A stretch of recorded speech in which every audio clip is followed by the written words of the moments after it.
আমাদের সামনে কোরবানি। কোরবানি হজের একটা অংশ। আমরা যারা হজে যাব না তাদের জন্য হজের এই অংশটা কোরবানির মাধ্যমে আল্লাহ তাআলা আমাদের পরে দিয়েছেন। আল্লাহ কোরআন কারীমে বলেছেন, লা ইয়ানালুল্লাহু লুহুমুহা ওয়ালা দিমাউহা ওয়ালাকিন ইয়ানালুহু তাকওয়া মিনকুম। আল্লাহ রক্তও নেন না, আল্লাহর কাছে গোশতও যায় না, শুধু আল্লাহ অন্তরের নিয়ত তাকওয়া দেখেন। কাজে কোরবানির ক্ষেত্রে আমাদের নিয়ত, আল্লাহ তুমি হুকুম করেছো আমার আওলাদেরা খাবে, গরিবেরা খাবে, আত্মীয় স্বজন খাবে, আমি সওয়াব পাবো, এই চিন্তায় কোরবানি দিতে হবে। কোরবানি লোকে দেখবে, ছোট গরু দিলে মানুষে কি বলবে, একটু বড় দিতে হবে, অথবা গোশত যত বেশি আমি ঘরে ফ্রিজে রাখতে পারি অনেকদিন, এই চিন্তায় কোরবানি দিলে তো কোরবানি হলো না। কোরবানি আল্লাহর জন্য আমি ব্যয় করব, আমার সন্তান খাবে এটাও, গরিবেরা খাবে এটাও, আত্মীয় স্বজন খাবে এটাও, আল্লাহর হুকুম হিসেবে আমি পালন করব। কাজেই যারা ধনী, যারা নিয়মিত আপনারা গোশত কিনে খেতে পারেন, তারা 3 ভাগ না বেশি দেওয়ার চেষ্টা করবেন দরিদ্রদের। এখানে 3 ভাগ করতে হবে এটা জরুরি না, বরং আপনি যত বেশি পারেন দেওয়ার চেষ্টা করবেন। আবার যারা দরিদ্র, সন্তানেরও খাওয়াতে পারে না, তারা কিছু রাখবেন, কিছু খাওয়াবেন সুবিধা মতো। চেষ্টা থাকবে মানুষকে দেওয়া, ভালো করে দেওয়া, জান ভরে দেওয়া, মানুষ যেন খেতে পারে, আল্লাহ যেন খুশি হন, এদিকে খেয়াল রাখতে হবে।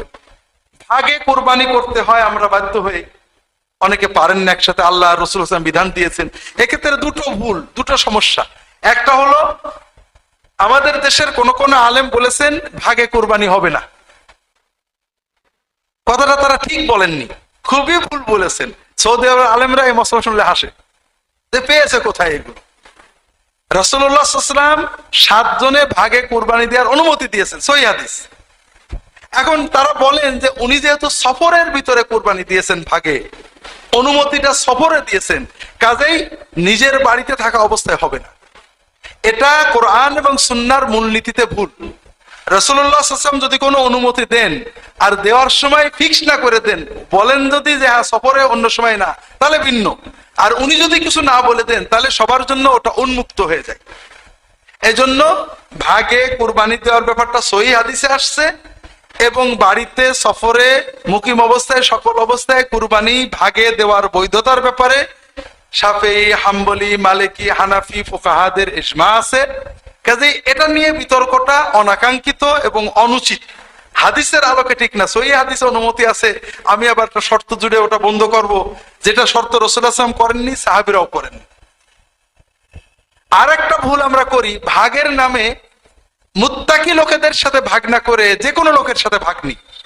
যেমন বেনামাজি, হারামখোর, যারা হারাম উপার্জন নির্ভর, এদের সাথে ভাগ নেবেন না। কারণ বেনামাজির ঈমান নিয়েই সন্দেহ আছে। যে লোক নামাজ পড়ে না কিন্তু স্বীকার করে খুব কঠিন গুনার কাজ করছি, খুব মনে পাপ আছে যে আল্লাহ নামাজ না পড়ে চোরের চেয়ে খারাপ, লুচ্চোর চেয়ে খারাপ, মদ করের চেয়ে খারাপ, আমি একটা বড় অন্যায় করছি, তার ঈমান কোন রকম থাকতেও পারে, নাও পারে। আর যে মনে করে যে নামাজ না পড়লে ও নামাজ পড়ছে আমি ভালো আছি, এ একেবারে 16 আনা কাফের, কোনো সন্দেহ নেই। কারণ সে নামাজের গুরুত্বই মানে না। নামাজ পড়ে তার চেয়ে বেনামাজি ভালো হইতে পারে, এই চিন্তাটাই একটা সম্পূর্ণ ঈমান হারানো চিন্তা। একজন মানুষের ভালো মন্দ হওয়ার মান, একজন লোক মা বাবার সেবা করে, মানুষের উপকার করে, সত্য কথা বলে, এগুলো ভালো কাজ। কিন্তু লোকটা আমাদের নবীজিকে গালি দেয়, আল্লাহর তাওহীদ মানে না, আপনি কে কে ভালো বলবেন? কারণ মা বাবার খেদমত করা, সত্য কথা বলা মানুষের খুব ভালো কাজ। সর্ব অবস্থায় কোরবানি বেনামাজির সাথে কোনো অবস্থায় ভাগে নেবেন না।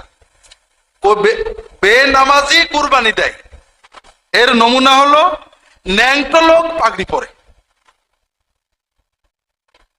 কোনো পার্থক্য নেই। কুরবানি দেয়া সুন্নত অথবা ওয়াজিব, ঠিক না? আর নামাজ পড়া ফরজ। কুরবানি আজীবন না দিলে কুফরি হবে, কোনো হাদিসে নেই। কিন্তু নামাজ একক তো নষ্ট করলে কাফের হবে, এরকম অনেক হাদিস আছে। অন্তত নামাজের গুরুত্ব অস্বীকার করলে যে কাফের হবে, এটা ইজমাই মাসালা, সবাই একমত। এই জন্য যারা নামাজ পড়েন না, নিয়মিতই পড়েন না তাদের সাথে কখনোই কোরবানি করবেন না। এখন আমাকে একজন ফোন করেছেন নাটোর থেকে, যে হুজুর আলহামদুলিল্লাহ আমাদের গ্রামের অধিকাংশ মানুষই নামাজ পড়ে, বেনামাজি খুবই কম, তারপরও অনেক মানুষ আছে বেনামাজি। এখন আমরা যদি বলি যে বেনামাজির সাথে কোরবানি করব না, তারা ওলা বলে তাহলে হুজুর আমরা বেনামাজি কিছু কোরবানি করি। কারণ এখন যদি আমরা নামাজ শুরু করি তখন লোকেরা বলবে কোরবানির আশায় নামাজ পড়ছে। তাই বললাম না, সুদখোরের তওবা চেক করতে হয়। সুদ বলে আমি তবে আর সুদ খাবো না, 1 বছর দেখতে হয় যে আসলে সুদ বন্ধ করেছে কিনা, তা নাহলে তার বাড়ি খাওয়া যাবে না, তার সাথে কোরবানির ভাগ নেওয়া যাবে না, তার সাথে লেনদেন চলবে না। কিন্তু বেনামাজি তা না, বেনামাজি আজকে তওবা করেছে, নামাজ শুরু করেছে, আলহামদুলিল্লাহ, তার তো অন্য অপরাধ নেই। এই জন্য বেনামাজি তওবা করে নামাজ ধরে তার সাথে কোরবানি করবেন। তাকে কখনো খোটা দেবেন না যে কোরবানির জন্য নামাজ শুরু করেছো, এটা দিলে গুনাহ হবে। বেনামাজিদেরকে আলাদা কমিউনিটি বানানো আমাদের উদ্দেশ্য না, বেনামাজিদেরকে নামাজমুখী বানানো আমাদের উদ্দেশ্য। ইমাম আলেমদের এ ব্যাপারে সচেতন হতে হবে। বেনামাজিকে আউট করা উদ্দেশ্য না, ইন করা উদ্দেশ্য, যে ভাই নামাজটা অন্তত পড়েন। আমাদের এখানে, আমার গ্রামের, আমি বাংলাদেশে আসার পরে প্রায় 4-5 বছর এই মসজিদে জুমা পড়াতাম। গ্রামে আমার ছোটবেলার এক খেলার সাথী মতোই মারা গেল, নামাজ পড়তো না। মারা গেছে, তার শ্বশুর আবার দিনদার মানুষ, মারা গেছে, বলেছে জানাজা পড়াতে, বলে যে নামাজ পড়তে, বলে না, তাহলে আমি জানাজা পড়াবো না, আত্মীয় স্বজন পারলে পড়ুক। এখন জানাজা ভালো হয়নি, ওই শ্বশুর বোধ অল্প 2-4 লোক নিয়ে কোন রকম জানাজা পড়েছে। পরের জুমা থেকে আমাদের গোবিন্দপুরের লোকের মুসল্লির সংখ্যা বেড়ে গেল। অনেকেই যাদের মোটে দেখতাম না জুমার দিনে দেখা শুরু। আমার কথা, ভাই আল্লাহর কাছে তোমার জন্য সাক্ষী দেব, তোমাকে আমি একদিনও মসজিদ দেখলাম না, কি করে সাক্ষী দেবো? অন্তত মসজিদে আসো, আমি বেঁচে থাকলে তোমার জন্য সাক্ষী দেবো। আর মসজিদে আসবে না, যে তোমার সাক্ষী দেবে সে বুঝবে আমি ওর ভিতরে নেই। আমরা এর পরে দেখা গেল গোবিন্দপুরে মুসল্লির সংখ্যা বেড়ে গেল, অনেকে অন্তত জুমায় আসা শুরু করে দিলেন। আমাদের উদ্দেশ্য ইন করানো, আউট করা না, বেনামাজিকে সমাজচ্যুত করা না, বেনামাজিকে আদর করে নামাজ পড়ে সমাজে আনা। কাজেই বেনামাজির সাথে কোরবানির ভাগী হওয়া যাবে না। যারা হারাম উপার্জন নির্ভর, ঘুষ খান জানি, সুদ খান জানি, তাদের সাথে কোরবানির ভাগ কখনোই করবেন না, কোনো অবস্থাতেই না। এদিকে সবাই খেয়াল রাখতে হবে। আল্লাহ তাআলা সবাইকে তৌফিক দান করুন।